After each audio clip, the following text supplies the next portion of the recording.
নমস্কার বন্ধুরা, আপনারা যারা অন্নপূর্ণা ভান্ডারের ফর্মটি অনলাইনে ফিল আপ করেছেন কিন্তু ফিল আপ করা ফর্মটি এখনও পর্যন্ত ডাউনলোড করেননি, এই ভিডিওটি তাদের জন্য। তাহলে চলুন শুরু করা যাক। সবার প্রথমে আপনারা আপনাদের মোবাইলে থাকা ক্রোম ব্রাউজারটি ওপেন করে নেবেন। এরপর সার্চ বারে গিয়ে টাইপ করুন socialregistry.wb.gov.in, এটি লিখে সার্চ করুন। এরপর আপনাদের সামনে যে প্রথম ওয়েবসাইটটি চলে আসবে socialregistry.wb.gov.in, এর উপর ক্লিক করুন। এরপর আপনাদের সামনে এমন একটি ইন্টারফেস ওপেন হবে।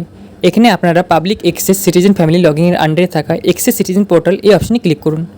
এরপর আপনাদের সামনে এমন একটি পেজ ওপেন হবে। এখানে সিলেক্ট ইউর ডিস্ট্রিক্ট, অর্থাৎ আপনারা অন্নপূর্ণা ভান্ডার ফিল আপ করার সময় যে ডিস্ট্রিক্টটি সিলেক্ট করেছিলেন সেটা এখান থেকে সিলেক্ট করে নেবেন এবং রেজিস্টার্ড মোবাইল নম্বরে আপনারা সেই নম্বরটি দিবেন যে নম্বরটি দিয়ে আপনারা লগ ইন করেছিলেন অন্নপূর্ণা ভান্ডার ফর্মটি ফিল আপ করার সময়।